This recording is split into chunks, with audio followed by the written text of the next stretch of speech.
Single parenting isn't easy. We understand. Most parents don't plan to go it alone, but you can still make the most of this journey for your children and yourself. In fact, if you and your family are on that journey, this podcast is for you. Welcome to the Single Parent Advocate community and to our podcast. And here are your hosts, single parent founder Stacy Poitras, and broadcast journalist, single dad and friend, Daryl Moody.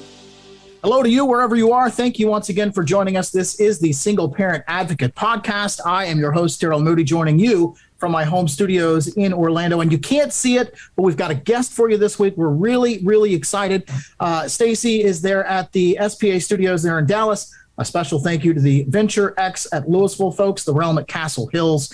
And you have a guest with you this week, Stacy. Her name is Toye Penny.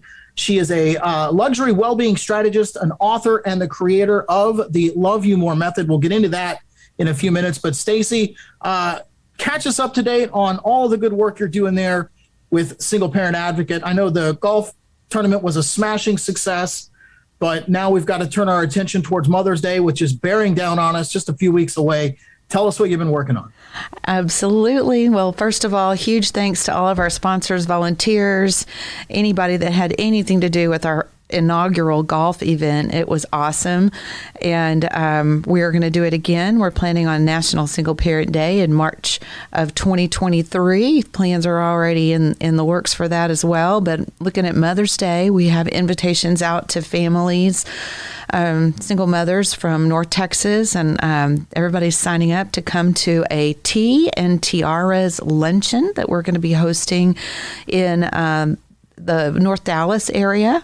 We have plans for Toye here, who you will meet in just a minute, to come and speak to those families, each provide like flowers or candles or bubble bath.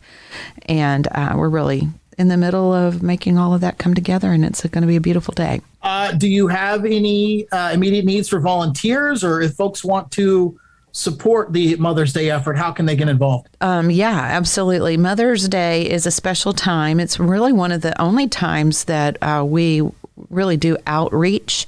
Most of our families are nominated, as you know, by area churches, schools, other nonprofits, and business associations when they're seen as falling through some kind of crack in the economy or in life.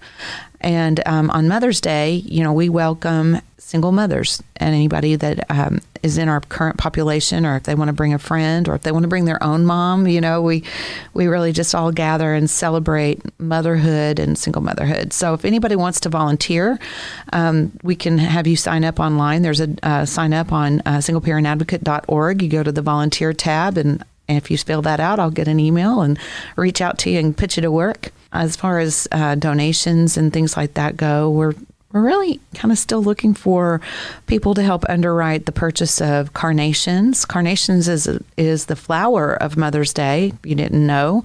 And so I'm looking for someone to underwrite the flowers and just general event costs.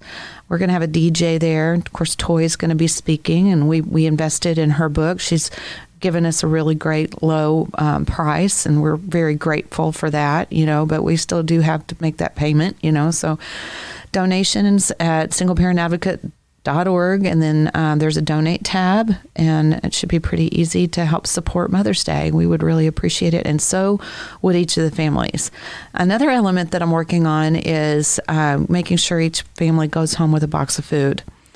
Gas prices are really high. Lots of families are struggling with hanging on to their apartments, and now that rent is, not covered by the CARES Act anymore, families are really teetering on that whole well-being and financial security element. And so we're going to be sending them home with some food too. So how many moms do you have signed up right now? Right now we have about 50 moms. We will accept up to 100. And their children, of course. So all the kids will get a meal and crafts. They're going to do crafts for their moms. They're going to create tiaras. But don't spoil the surprise, Daryl. It's safe with me. But for folks that want to participate in this, singleparentadvocate.org? Yep, singleparentadvocate.org. You can go to the volunteer tab and come out and help us serve these wonderful ladies who work hard to help raise their kids. and singleparentadvocate.org/donate, and you can just help underwrite some of it. It's a big annual event that we do, and what's unique about this year is that we've been doing Mother's Day parades throughout COVID, and so this is going to be our really first time to get everybody back together in the traditional fashion. We had a small event last year, and this year's back to its regular size and effort. Well, and I know the commitment and the effort that you put into all of the events that you host throughout the year, so I have no reason not to believe that your Mother's Day event will be a smashing success, just like everything else we've worked on this year. So let's get to our guest. Her name is Toye Penny. She is there in Dallas with Stacy. Now, Toye, you are a luxury well-being strategist and author and the creator of the Love You More method. But before we get into that stuff, every time we bring on a guest, we open it up the conversation the same way. Tell us your single parenting story and how'd you meet up with Stacy? Sure. First of all, I just want to say thank you so much for having me. I truly appreciate the invitation, and I appreciate being able to be here to share my story and the Love You More method. So very briefly, my story and my background.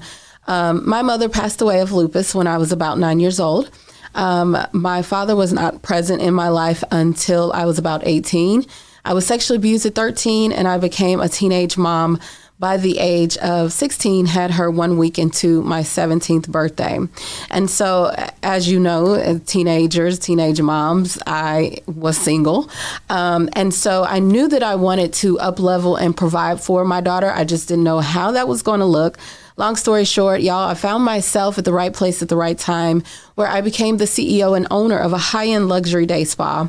I had 15 employees, and I was 23 years old.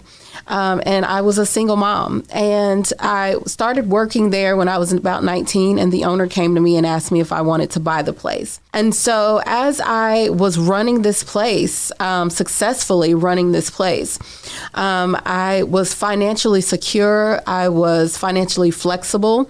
My daughter and I wanted for nothing. We traveled the world. I built my first home from the ground up. But I noticed that I began to develop this facade of I have it all together in my career, and simultaneously things on the back end were falling apart. And when I say things on the back end, I mean, like, I call it my complete well-being. And things like my relationship with my daughter was non-existent, really, because I didn't have time. My complete identity became this brand, this company, and this business. We ate out every single day, and little bits, pieces of my health was falling apart.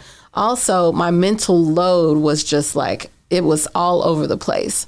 So I knew that this wasn't the way I was supposed to live, even though I was financially free. I knew that this is not how I wanted to lead my business. And I knew that I wanted to advance to get to the next level. I just didn't know how to get there. And so, long story short, I end up enrolling in a nutrition school / lifestyle school. And there I learned that your lifestyle and your food was directly tied together. I was there for about 2.5 years. And I was like, wow, that really stood out to me. And what happened was I realized that I had never dealt with the childhood voids and the trauma that had happened in my younger life. And so it started showing up in my actions as a CEO, as a mom, and as an individual. So there was the light bulb for me. And I knew that in order to advance, I had to deal with those things. And so, long story short, I ended up selling the business. I met this young man from the U.S. Virgin Islands of St. Thomas. We ended up getting married. We had a couple of kids. And there I was again, raising those 2 more. Now I'm a mom to 2 more. I'm raising those 2 kids. I have a teenager on my hand. I started toyepenny.com. And I'm a newlywed. And once again, my mental load is all over the place, but yet my bank account was full, and I had this facade of I have it all together in my career. So I knew by that moment that the childhood voids and trauma, they had started to show up again, and they started to show up through my actions again. And so there I was again, and I'm like, okay, how do I deal with this? So I went to my room. I had a good talk with the good Lord above. And I said, how do I maintain myself, yet maintain everyone else around me? And the word that he gave me was, when you are whole and complete within yourself, everything else falls into place. So that is when I started developing this method called the Love You More method. I have a question, Toye. I have to dig in here. So, I just try not to assume, because you know what that does. When you say your neglect of dealing with your life tragedies, we always talk about, many single parents face death of a spouse, divorce, disease, disability, and other kinds of disaster, if you will. But when you say your neglect of dealing with those items in your life showed up into your, later life, can you just drill down a little bit into like what exactly those things were? Like, how did they show up in your life? Sure. So, I'll start off with being a parent. I didn't quite know how to be the parent that I should have been, basically because of my foundation was not there. The foundation wasn't laid with my mother, it wasn't laid with my father. So I sort of just stumbled into, parenthood. And so the anger started showing up, yelling at my daughter, not being present for her. I was providing financially for her, but I wasn't there emotionally for her.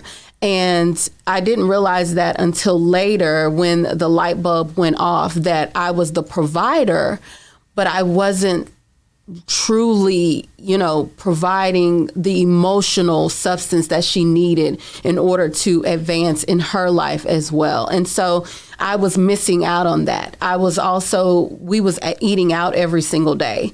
And so I realized that, the eating out was showing up. It came from, just the whole foundation being, something missing, the voids. And so I was using food to fill those voids.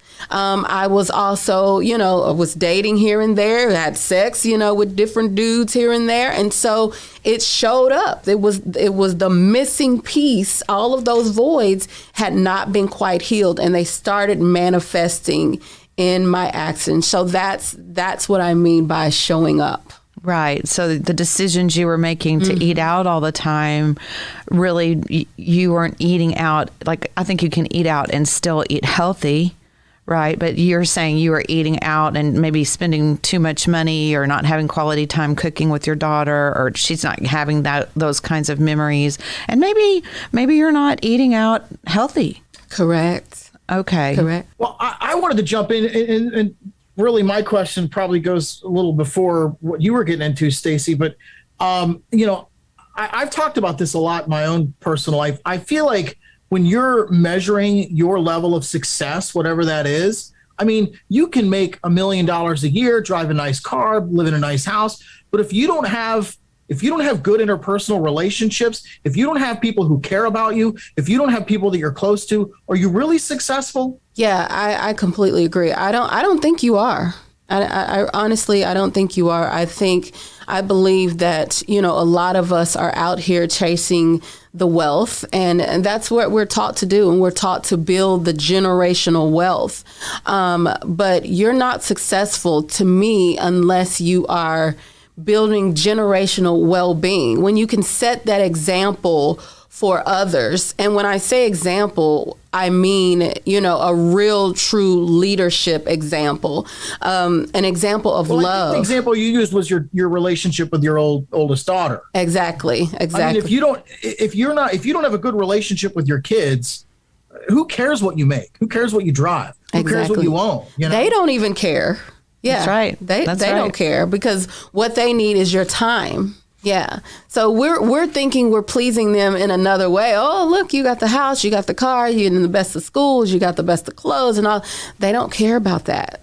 In the end, they just want you. Well, they might care a little. Come on, Toye. Well, there's no substitution. Right. Substitution for good parenting, and there's no substitution for being close with your children. Right. And you can send them to great colleges, and they can grow up, and they can appear to be successful on the outside, but they're not going to have relationships with their kids. So it's, I just feel like when we're talking about measuring someone's success, I really feel like interpersonal communications or interpersonal relationships, I should say, really should play into whether or not you've succeeded in life. Exactly. I truly believe that. That's actually one of the elements of the Love You More method. Oh, segue alert. I see a segue.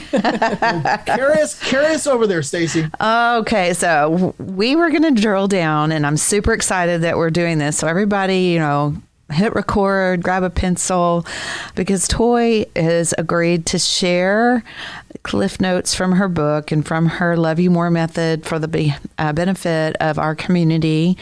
This is something that is a program that people who can afford to can actually go online and contact her and sign up for her coaching, which is very cool. She's told me about it, and she's going to tell all of us about it. But these 8 steps or 8 elements of loving yourself more is what she arrived at through her journey that she's shared, a big summary. I got to talk to her a little bit about this. So, Toye, I'm super excited. This is a big moment. Will you share with our community, what are these 8 really cool things that you landed on that changes lives?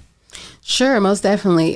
So I actually separated your well-being into 2 separate parts. And you have your primary elements of your well-being, and you have your secondary elements of your well-being.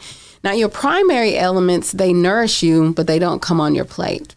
And this is actually the Love You More method. And so your primary elements are things like your mental and emotional peace, a meaningful spiritual practice, relationships that nurture your soul, never-ending self-investments, intentional quality sleep, empowering physical activities, and a thriving career.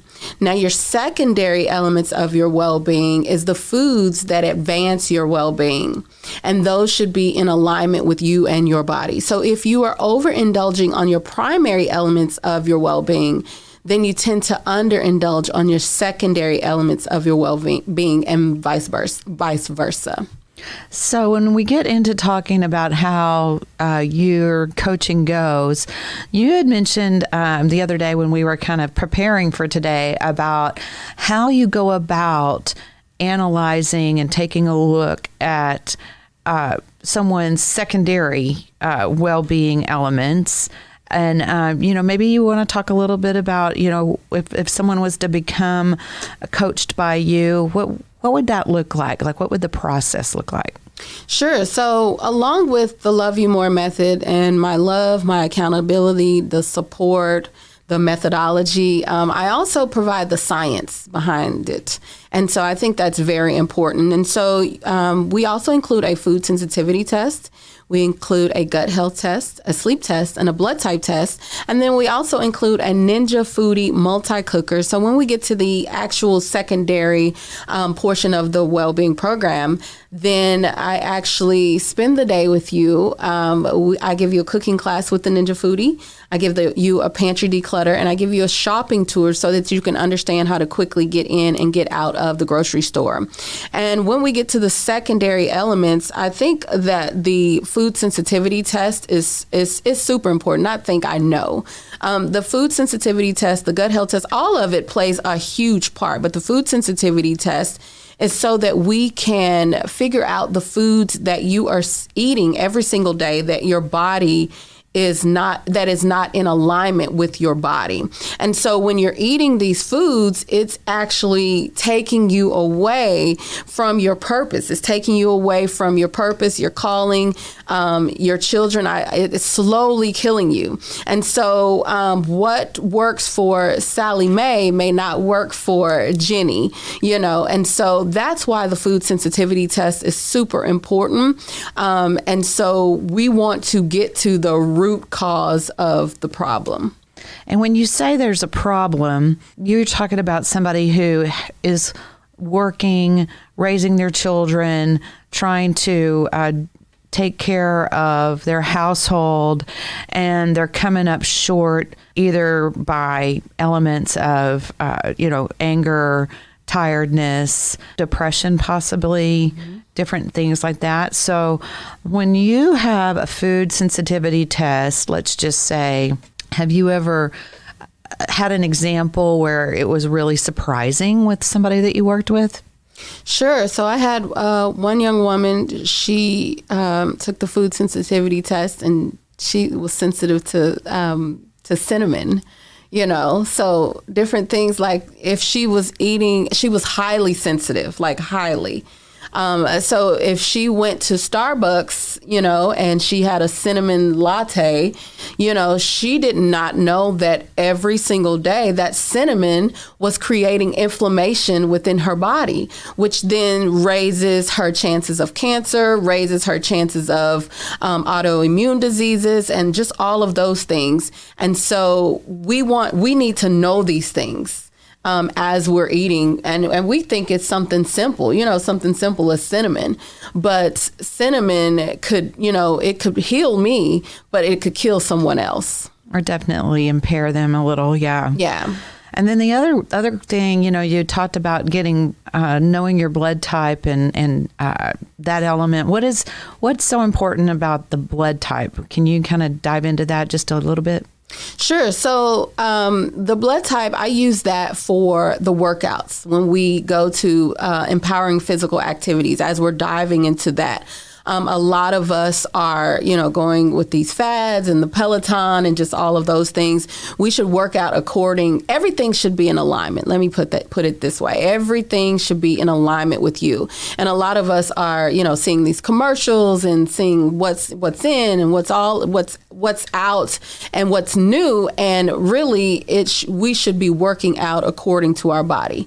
So the blood type test is to figure out what blood type you are, so that when we go into strategies and strategizing for you and your body, then we would align the workouts for you and your body. So that's what the blood type test is for. And then, of course, we all should know our blood type. You need to know your blood type. Daryl, do you know your blood type? O negative. Oh, wow, that's rare. I'm O negative as well. Yeah, I'm the universal blood type. Yes. And then the third element, and it was more on the physical side of things. You talked about doing a blood panel, right? Or doing a panel of all of your, I don't even know what you call it, actually. No, so the gut test. Uh-huh. Yes, the gut test is to find out what is lying dormant in your gut. Like what is it? And as you know, well, if you don't know, your brain and your gut is directly connected. So if you are suffering from depression, or if you're suffering from any mental illness, a lot of times it's lying dormant in your gut and you don't even know it. What's an example of something you've discovered along your journey with this?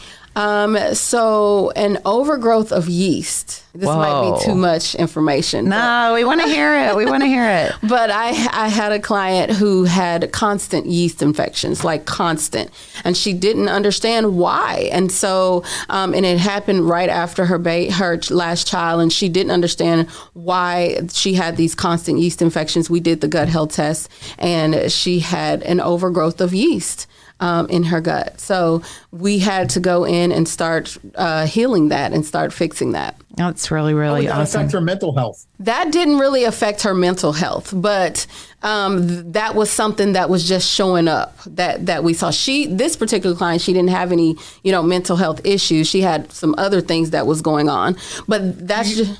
Do you have any examples of different things you found in the gut test that had been affecting someone's mental health? Yeah, so I had a client in the UK, and she actually, her story is very different, but she was having sleep issues right after her and her husband ran 2 companies, and they had 2 young children, and she was having sleep issues. And so she went to the doctor, and the doctor gave her a sleeping pill.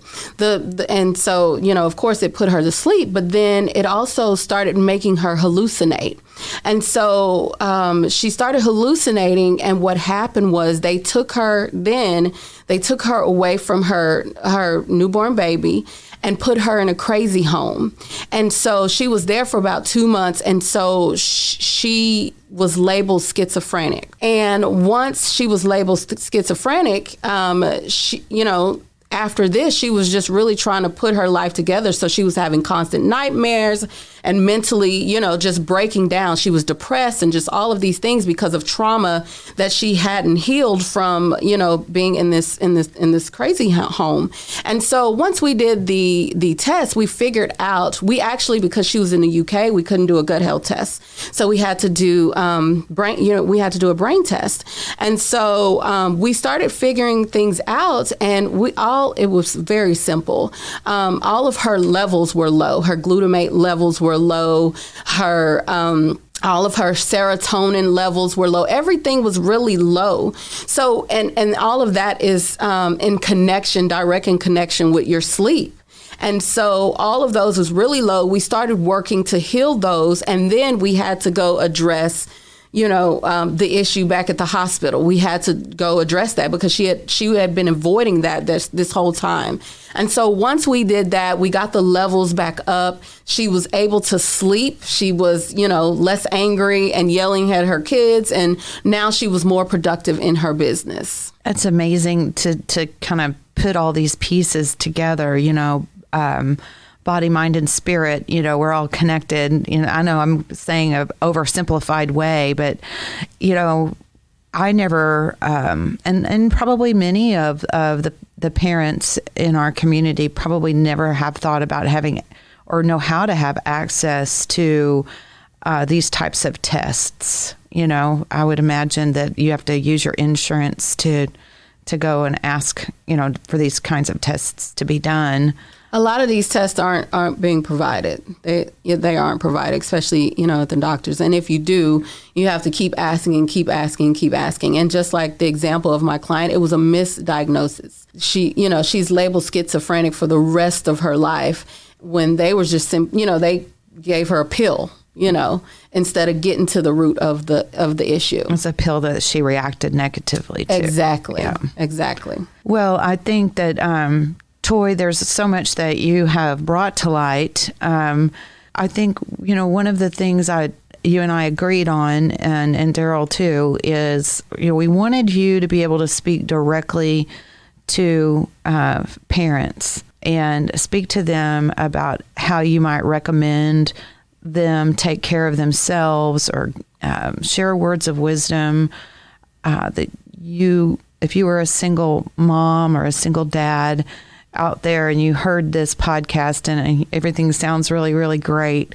what could families do for themselves right now with what they have access to level up, like you're talking about? Well, first off, I think that we need to acknowledge the fact that we need to put our oxygen mask on first so we can save everyone else around us. And that's the key thing. If we aren't healed, we can't heal anyone else. And you hear that, of course, on the airplane. You hear it, a lot of places. But it's actually really true.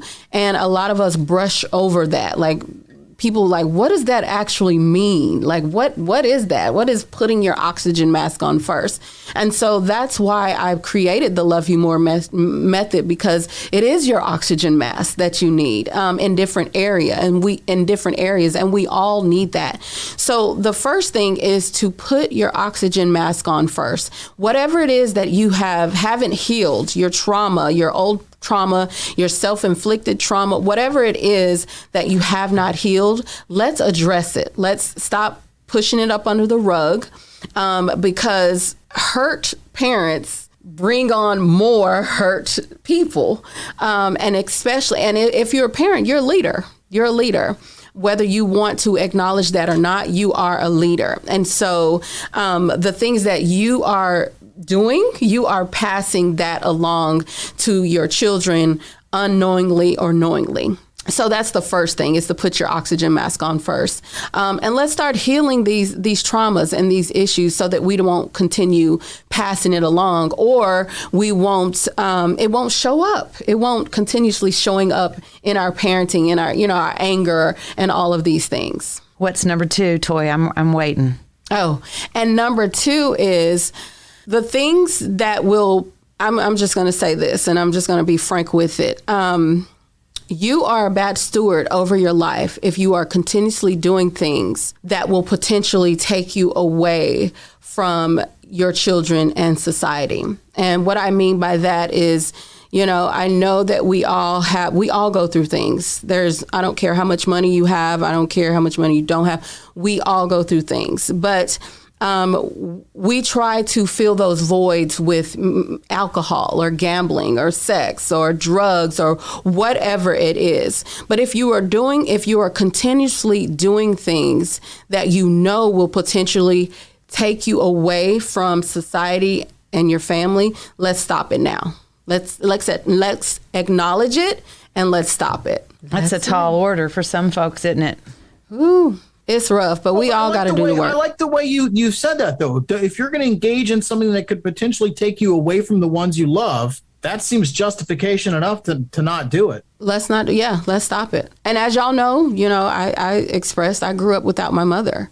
Grew up without my father. I grew up without both parents. And so I, if anybody knows, I know what it's like to grow up without your parents. And as a result of that, there came the sexual abuse. There came the teenage pregnancy. There came the other things that went along with that. And so I want to be here to help you live a little bit longer.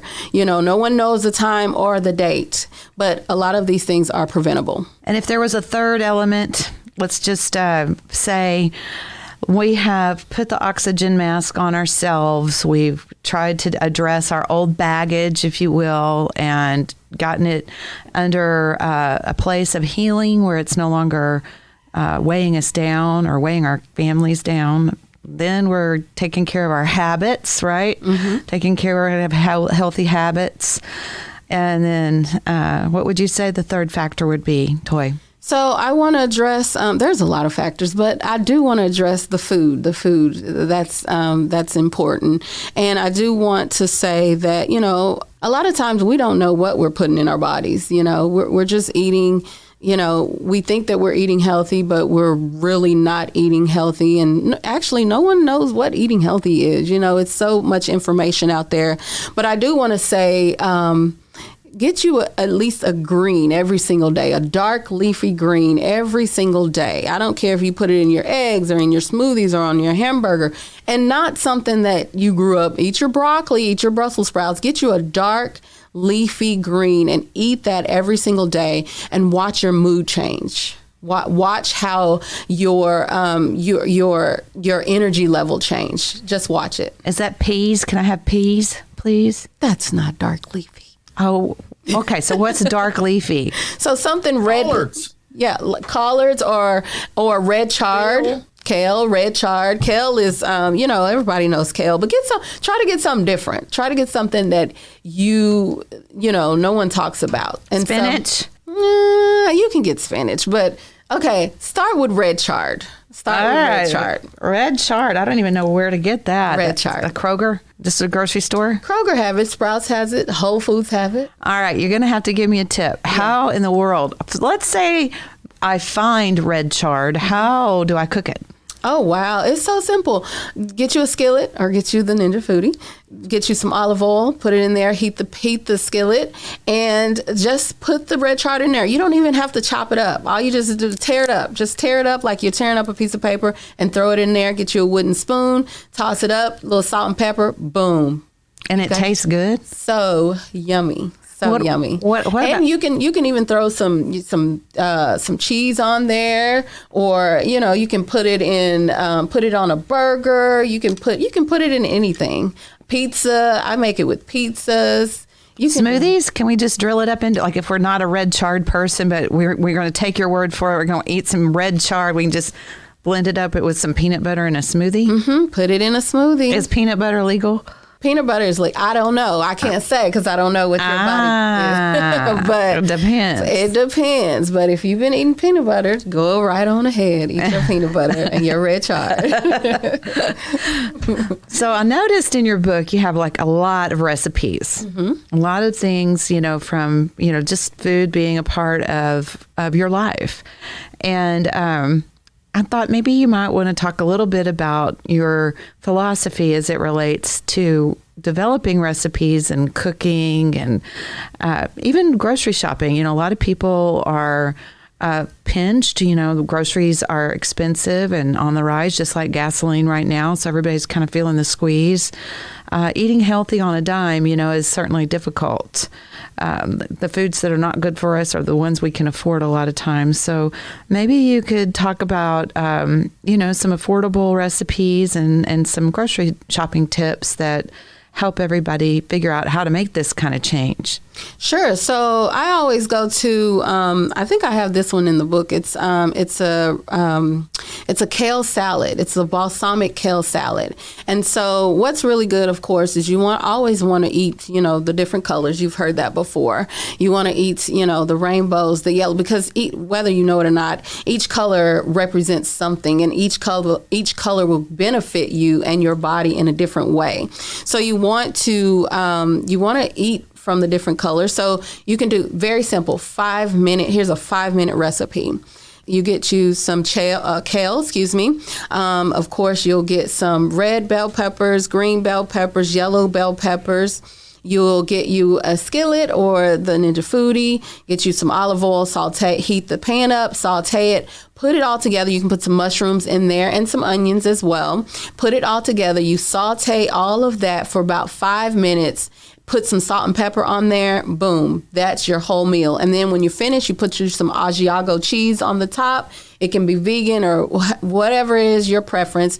And if you want to add, maybe a protein or whatever you can add a piece of chicken or some salmon, whatever you want to add or shrimp or whatever you want to add. But I'm telling you, the balsamic.